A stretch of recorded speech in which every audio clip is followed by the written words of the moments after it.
Banyak peramal di dunia mulai memprediksi apa yang akan terjadi di tahun 2023. Namun tentu ada satu peramal dari masa lalu yang ramalannya jarang meleset, yaitu Nostradamus.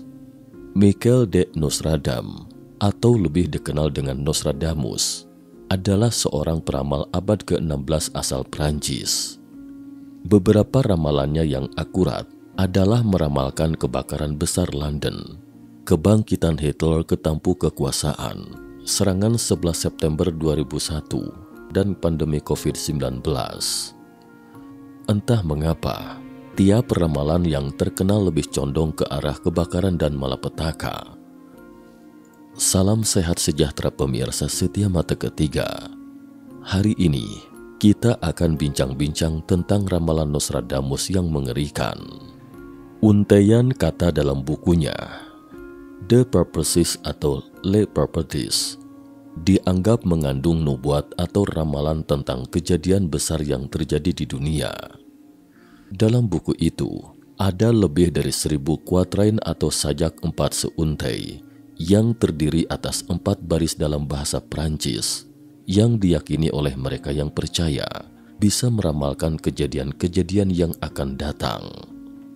Konon, Nostradamus mempelajari astrologi, sains, okultisme dan menggunakannya untuk meramalkan masa depan.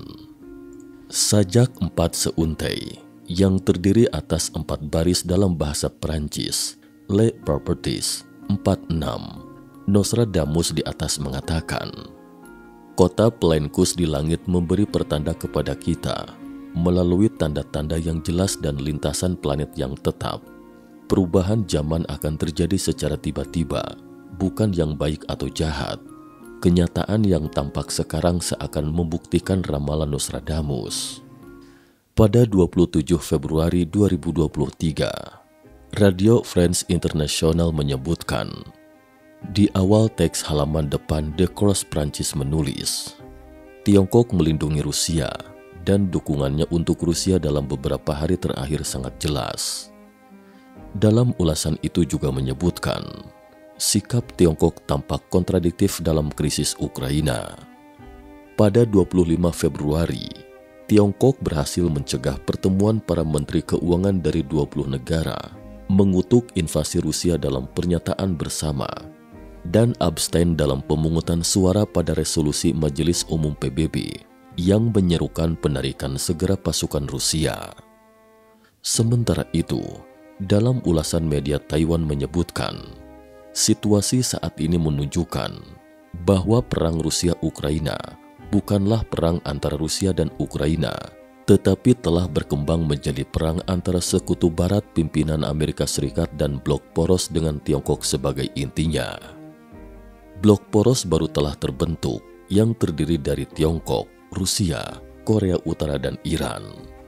Hingga kini, perang Rusia-Ukraina telah berkembang menjadi bantuan militer.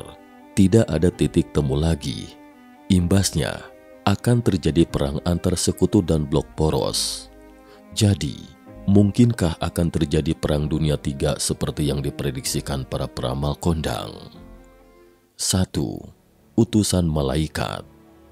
Nostradamus yang memiliki nama lengkap Michel de Nostradam lahir dalam keluarga berdarah Yahudi dari suku Issachar pada 14 Desember 1503 di Provence, Prancis. Nama Notre Dame dalam bahasa Prancis memiliki arti bunda kami. Nostradamus memang tampak unik dari anak-anak sebayanya sejak kecil.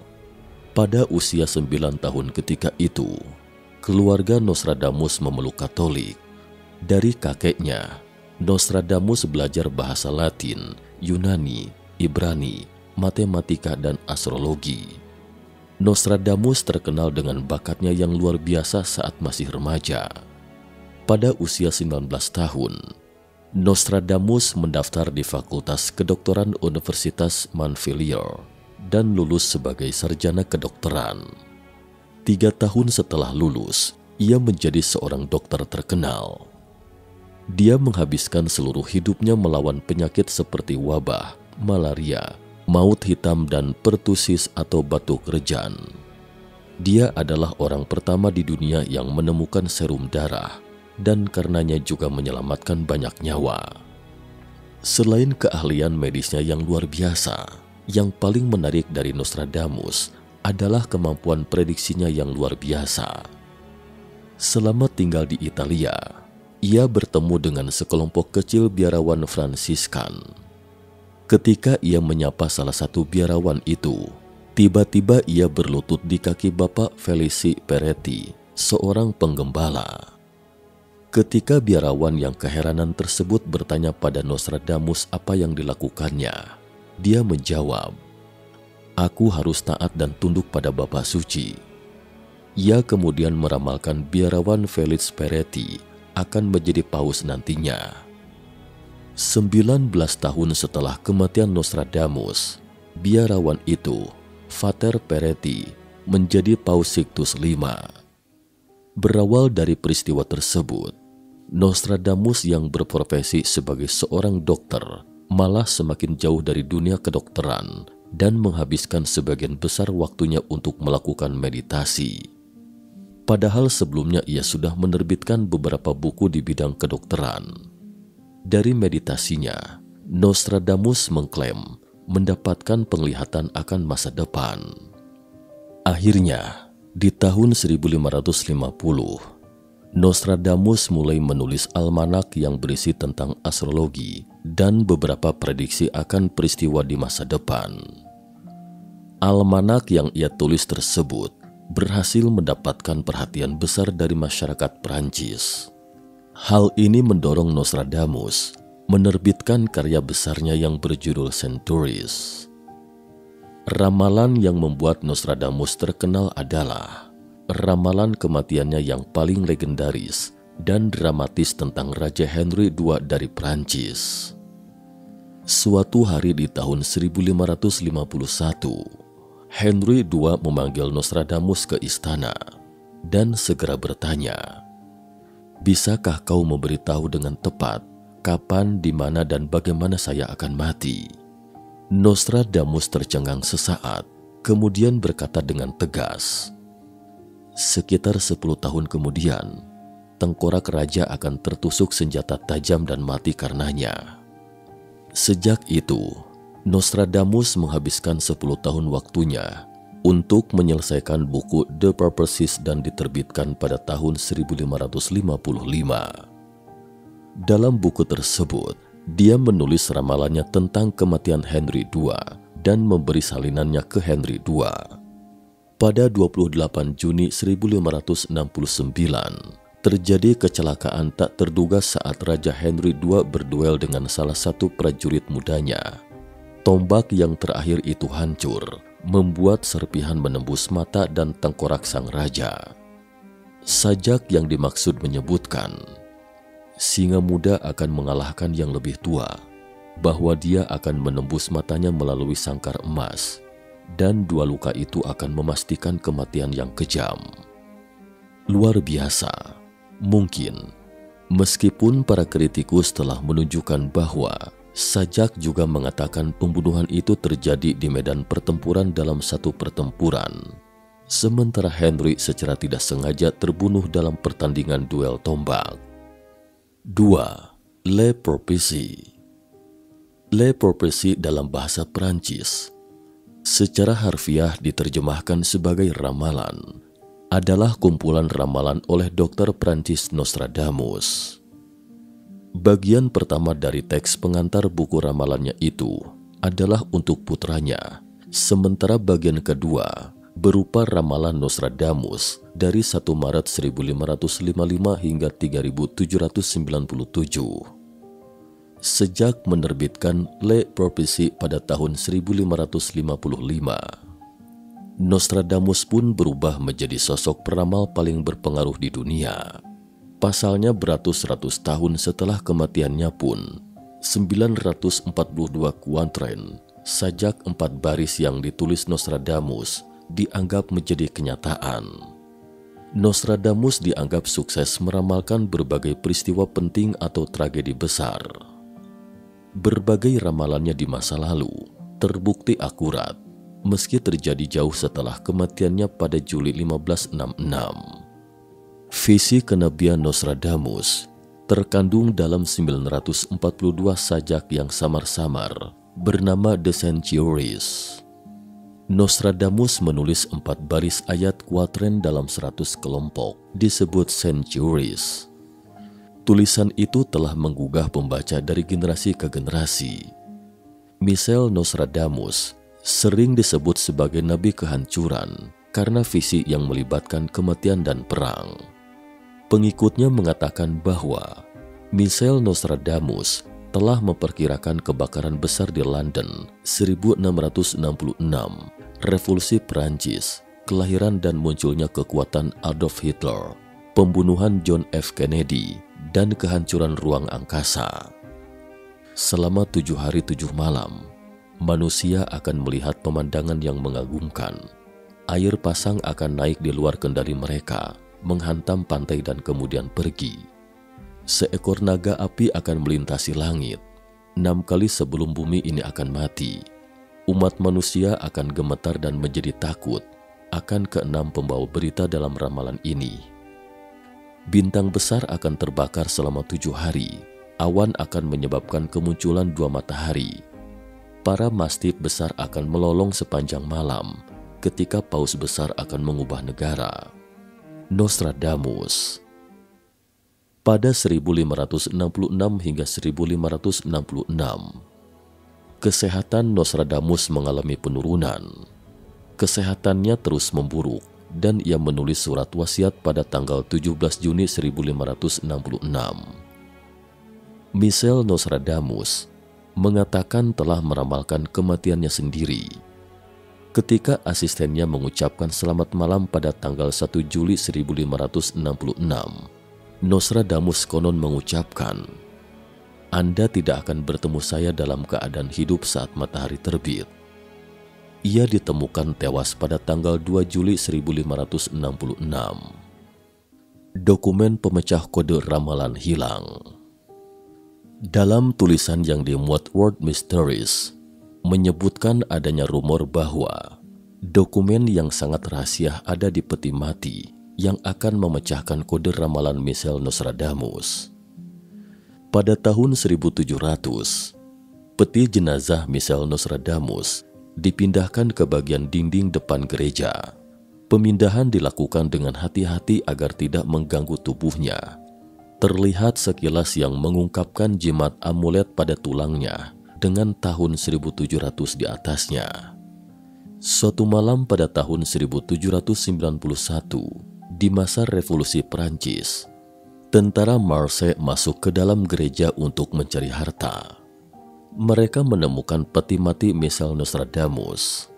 Dalam tulisannya The Century 9, syair 7, ia telah menulis, "Orang yang membuka makam ketika menemukannya dan siapa yang tidak menutupnya dengan segera, kejahatan akan datang kepadanya, tak seorang pun yang dapat membuktikan."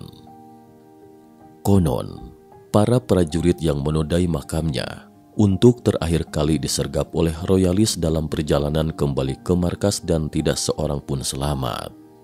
Lalu, di manakah kode pemecah ramalan Nostradamus? Apakah diambil pada saat pemindahan makam dan kemudian dimusnahkan? Ataukah prajurit Marseille berhasil mendapatkannya kemudian hilang dalam penyergapan? Apakah ramalan dan teori konspirasi berdasarkan kode miliknya saat ini hanya menerka? Misteri kehidupan tak akan terpecahkan secara pasti. Semua ini sebenarnya sudah diprediksi Nostradamus. Manusia harus hidup dan merubah jalannya sendiri tanpa ramalan yang pasti. Menurut Nostradamus, 7 bulan memasuki perang besar. Orang-orang mati karena perbuatan jahat. Rouen Efrouk tidak akan jatuh ke tangan raja. Ramalan itu telah dinubuatkan karena konflik Rusia-Ukraina yang sedang berlangsung dapat meningkat menjadi Perang Dunia III. Dalam prediksi yang mengerikan, kota Rouen di Perancis tampaknya telah lolos dari pertempuran. Perang ini dapat ditafsirkan sebagai perang amunisi hidup atau perang pandemi. Apa maksudnya? Kita bisa melihatnya dalam waktu dekat. Saat ini, jumlah kematian di daratan Tiongkok akibat wabah mencapai jutaan orang. Orang-orang yang mati adalah mereka yang membela Tiongkok atau mereka yang tak berdaya karena telah dicuci otak oleh Tiongkok. Rouen adalah sebuah kota di tepi sungai Seine, Prancis Utara. Ini mengacu pada Eropa. Kata Prancis Efruk sangat mirip dengan euro yang melambangkan Uni Eropa. Artinya, bagaimanapun pertempuran itu berlangsung, Eropa tidak akan kalah, tetapi banyak orang akan khawatir apakah api perang akan berkobar di seluruh dunia, dan apakah Perang Dunia Ketiga akan pecah pada tahun 2023 ini karena eskalasi perang di bulan Februari, di mana perang Rusia-Ukraina telah berkembang menjadi perang antara Amerika Serikat dan Tiongkok. Ada beberapa indikator atau tanda yang dapat menggambarkan tafsiran ini. 3. Eskalasi perang. Tanda pertama adalah hubungan persahabatan Rusia-Tiongkok yang mesra. Menurut laporan media, pada 22 Februari, Presiden Rusia Vladimir Putin secara khusus bertemu dengan diplomat Tiongkok Wang Yi di Kremlin. Wang Yi bukanlah kepala negara, tetapi Putin bertemu dengan standar sebagai kepala negara. Ini menunjukkan bahwa hubungan antara Putin dan Tiongkok sangat tidak biasa. Selama pertemuan, Putin mengumumkan bahwa Xi Jinping akan mengunjungi Rusia pada musim semi mendatang. Tanda kedua adalah Amerika Serikat telah mendapatkan bukti bahwa Tiongkok berada di balik pendukung utama, pemasok logistik dari persediaan militer untuk Rusia. Berikut mari kita saksikan sejenak sepenggal video yang diposting pada 20 Februari dari akun Twitter Nikita pada peringatan 1 tahun serangan Rusia. Dari layar video, tampak jelas tentara Rusia menggunakan makanan militer Tiongkok selama perang. Ada paket makanan cepat saji seperti nasi goreng jintan kambing, kol pedas, dan minuman beku. Pada kemasan bumbu siap saji, juga tertulis dengan huruf sederhana, nasi goreng kari ayam. Harga makanan khusus untuk pasukan militer di pasaran ini adalah sekitar 27 renminbi. Pada 19 Februari, Menteri Luar Negeri AS Antony Blinken mengatakan dalam sebuah wawancara dengan CBS bahwa perusahaan Tiongkok terus memberikan dukungan tidak mematikan ke Rusia. Artinya Tiongkok terus menyediakan makanan untuk tentara Rusia. Pada Maret 2022, CNN melaporkan bahwa permintaan bantuan Rusia dari Tiongkok termasuk makanan khusus untuk militer dan makanan cepat saji lainnya. Selain itu, Tiongkok juga menyediakan pasokan militer kepada tentara Rusia, termasuk ekspor suku cadang dan teknologi peralatan militer. Baru-baru ini, tentara Ukraina menyita drone yang membawa amunisi dari tentara Rusia dan menemukan drone tersebut ternyata berasal dari AliExpress Tiongkok. AliExpress merupakan platform business to customer B2C terbesar di Tiongkok dan merupakan salah satu anak perusahaan dari Alibaba Group. Menurut laporan media, pada 26 Februari, Direktur CIA William Burns mengatakan dalam sebuah wawancara dengan CBS bahwa Tiongkok mungkin telah menyediakan senjata mematikan pada Rusia untuk membantu serangan ke Ukraina. Pada 27 Februari, Menteri Luar Negeri Prancis Catherine Colonna yang menghadiri konferensi PBB tentang hak asasi manusia dan perlucutan senjata di Jenewa mengatakan bahwa konflik militer Rusia-Ukraina tidak hanya melibatkan benua Eropa. Apa yang terjadi itu sangat serius. Oleh karena itu, setiap negara harus memahami jika agresor berhasil, ini akan mengancam keamanan. Poin ini ditunjukkan dalam puisi ramalan Le Prophecy. Akan ada pertempuran besar antara dua saudara kerajaan yang kuat. Perang ini akan menjadi pertempuran maut. Kedua belah pihak akan menduduki posisi yang kuat dan persaingan mereka penuh dengan nuansa politik. Jelas, dua saudara kerajaan yang kuat ini mengacu pada Amerika Serikat dan Tiongkok. Saat ini, perselisihan antara Amerika Serikat dan Tiongkok melalui perang Rusia-Ukraina menjadi semakin intens. Tanda ketiga adalah Biden melakukan kunjungan mendadak ke Ukraina. Pada 20 Februari lalu, menjelang peringatan 1 tahun perang Rusia-Ukraina, Presiden AS Biden melakukan kunjungan mendadak ke Kiev tanpa mengumumkannya kepada publik dan bertemu dengan Zelensky.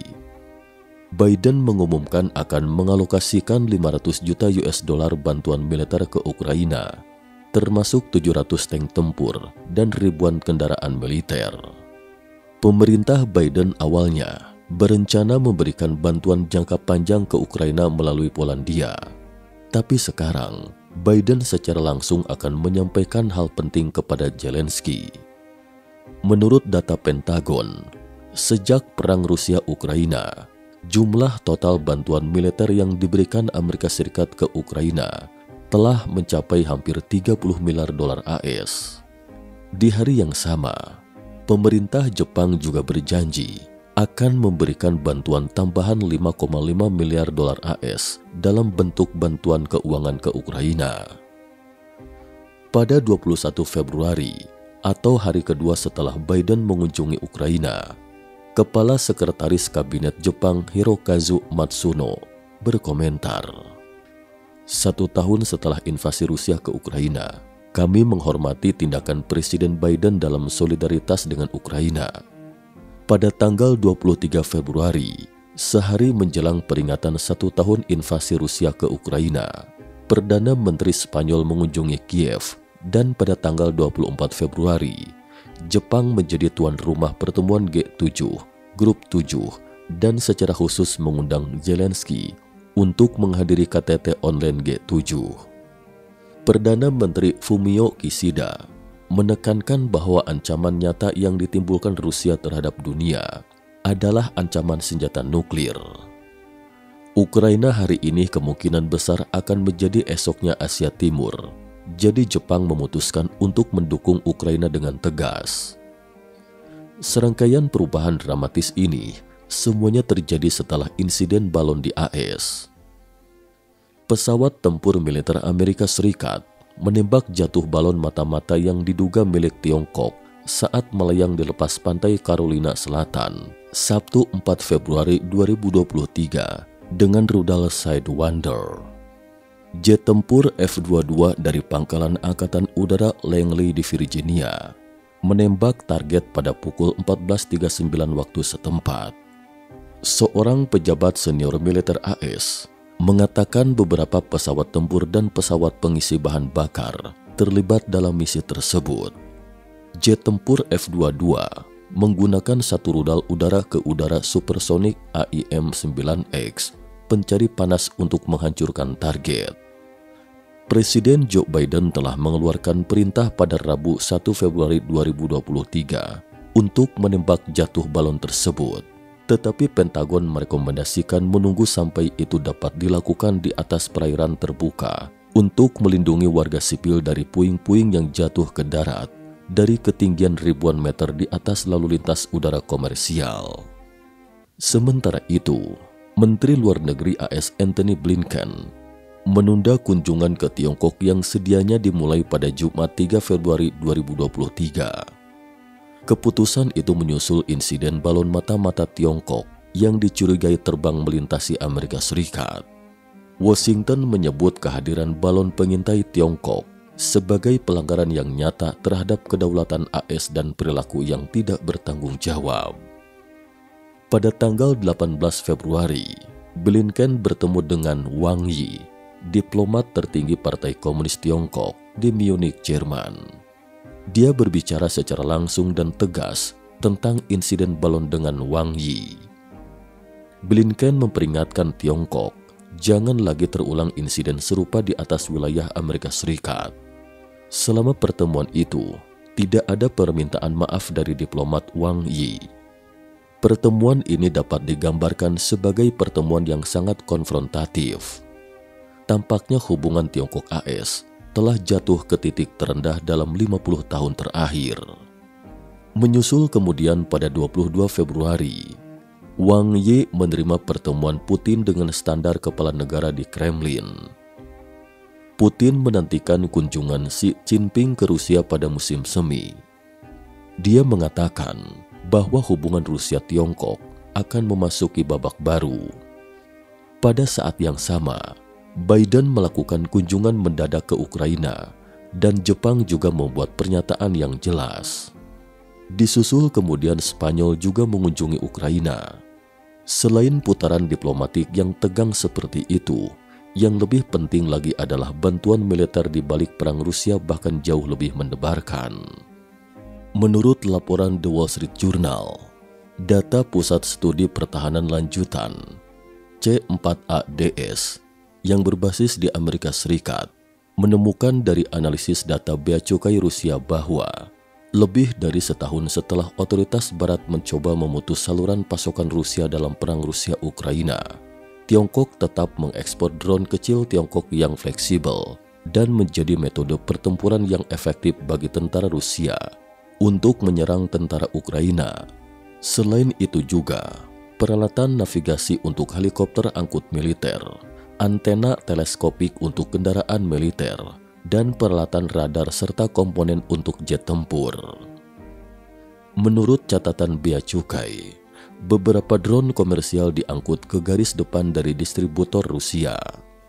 Drone-drone ini dipasok oleh perusahaan teknologi DJI yang berkantor pusat di Shenzhen, dan beberapa drone diangkut melalui Uni Emirat Arab.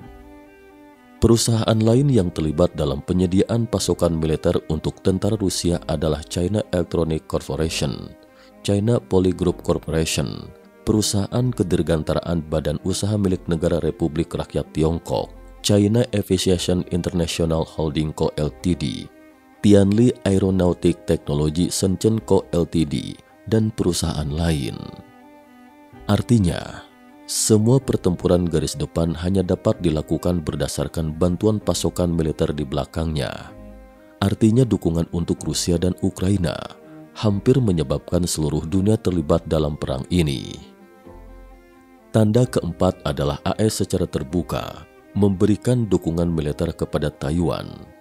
Presiden AS Joe Biden berulang kali mendefinisikan permainan strategis antara AS dan Tiongkok sebagai kontes antara demokrasi dan despotisme.